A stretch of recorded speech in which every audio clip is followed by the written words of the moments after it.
Simpleng tao. Simpleng babae. Video na kuya. Kamera. Pero alam niyo ba, minsan sa buhay niya, nagkamali siya. Tinago niya sa kanyang mga magulang. Ngunit dumating yung pagkakataon, hindi siya pinakawalan ng Diyos. Yung mga bagay na tinago siya sa kanyang mga magulang, nakikita ko siya, nagre-rebelde. Pero tingnan niyo siya ngayon.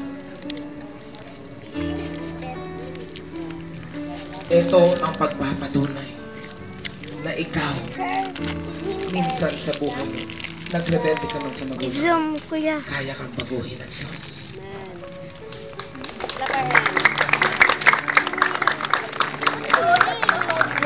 Kuya Praise, hindi po kami nahihiyag sa inyo dati namin buhay. Ito po si Praise na. Hindi ko na sasabihin kung anong grupo siya. Pero katulad ko, maging bahagi kami ng camp. Ako sa Cotabato, siya dito sa Jensen. Mahilig sa gulo, mahilig sa bisyo. Hindi alam ng mga magulang niya na paminsan pag umuwi siya ng gabi na, nakainom. Pero tingnan niyo, ito ngayon ang praise man na binago ng Diyos.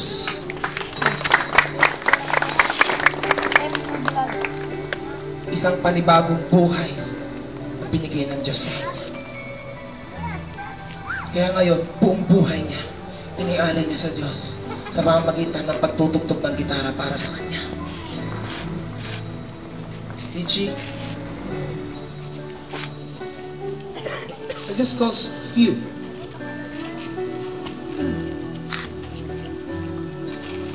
Matali kong kaibigan, dati kong kasamahan.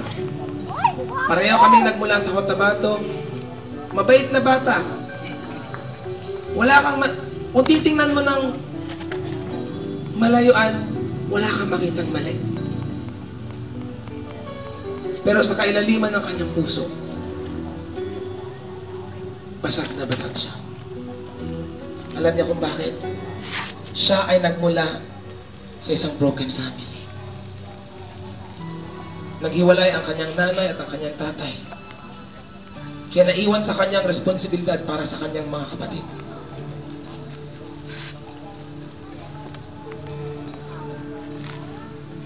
Pero maniwala kayo hindi, sa ngayon, binigyan siya ng Panginoon ng pagkakataon na magkaroon ng trabaho at dalawa sa kanyang kapatid, siya nang nagpapaaral.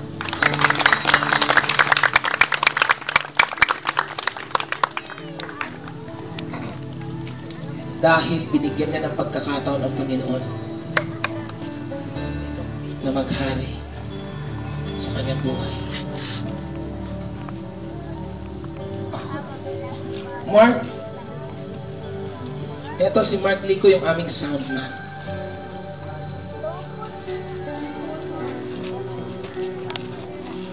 Alam niyo ba, nahilig siya sa makawandong bagay. Sumasayaw hindi para sa Diyos. Ang kanyang tatay ay may negosyo ng mga sounds. Kaya sa bawat lugar na kung saan siya napupunta, sumasayaw siya. Nagdidisco. Sa kadiliman, sumasayaw. Ngunit dumating ang pagkakataon. Nakilala niya si Jesus.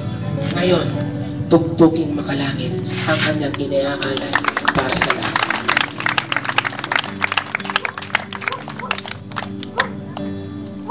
Iilan lamang sila sa mga binago ng Diyos. Ate Apple, please come.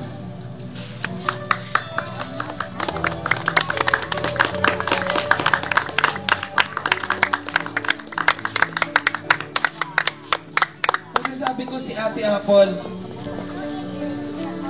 isang ulirang kapatid.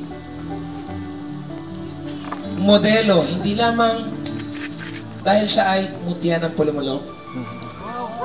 Ano? Tupi daw. Kamali pala ako. Ganda na sana ng flow.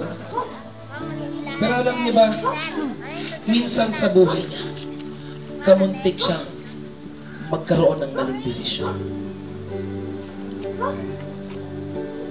nung biglang tumigidigs ang kanyang dugan. Diba, ate?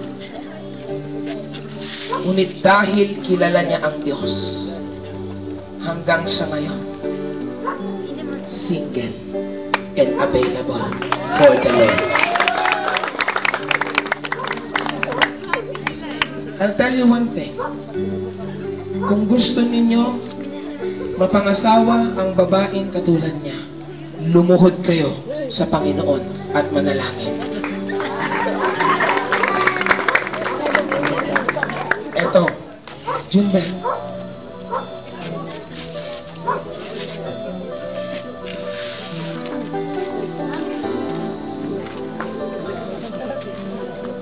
Isang mabuting kaibigan, tapat na kaibigan. Panahon na malungkot ka, kaya ka niyang patawanin. Pero alam niyo ba kung sino siya dati? Isang basagulerong tao. Sinabi niya nga sa akin, alam mo kuya, hindi lang isa ang naging girlfriend ko. Ilan nga ba yan? Nahihiya siya. Higit sa isa ang naging girlfriend niya sa isang pagkakataon. Mahilig sa away, uuwi ng lasing. Nagre-rebelde sa magulang, sinasagot ang nanay. Pero ngayon, dahil nakilala niya si Jesus, inalay niya ang kanyang buhay sa Panginoon. At nagpapagamit siya sa Diyos sa pagpapalita ng kanyang mabuting balita. Iilan lamang po sila sa mga kabataang minsan ay nalugmok sa kadiliman. Ngunit ngayon, nasa liwanag. Pagkat binigyan nila ng pagkakataon si Jesus na baguhin ang kanilang buhay. Sa totoo lang, halos lahat ho kami, hindi alam ng magulang namin, umuwi kami hangover. O, diba? Maliban lang siguro kay Richie. Natikman niya lang daw mantika. Mabait na bata yan eh, ulirang kapatid. Idol, salute you. Utol mo yan, hindi lang sa kulay. Alam nyo, hindi naman po sa pagmamayabang, graduate po ako sa high school as the best or the science pleaser of the year. Isa sa mga pinakamataas na award sa school namin. Hindi po ako honor student dahil sa kapanahunan ko lumabas na yung executive order ng DEX na hindi ka pwedeng maging honor student kapag hindi ka consecutive simula first year hanggang fourth year. Kaya hindi na ako, parang pinabayaan ko.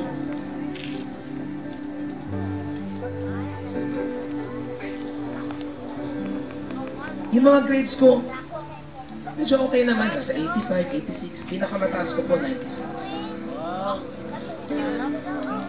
Values. Joke. Pero alam mo, ang hindi alam ng tatay ko, sa likod ng mga magagandang grado, ang buhay ng isang J. Haduka ay nasa kadiliman. Hindi alam ng tatay ko, one time hinatid niya ako sa school. Natutulog sa likod ng sasakyan. Akala niya, puyat lang. Yung pala, hangover. Dahil nakainom ako ng 14 na boteng Red Horse. Ito lang po yung halimbawa ng mga kabataang binago ng Diyos. Kayo, gusto nyo bang maranasan ang kapangyarihan ng Diyos? Opo. Upang baguhin ka, upang gawin kang malaya. Kami ngayon, pwede po namin ipagmayabang para kay Jesus. Kami po ay malaya na mula sa tanikala ng kasalanan. Ikaw, kailan?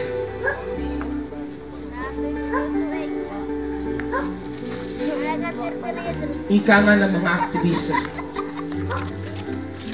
kung hindi ngayon, Kailan? Kung hindi ikaw, sino? Maraming salamat sa mga buhay ninyo. Junbeth, Mark, Praise, John, Richie. Apple.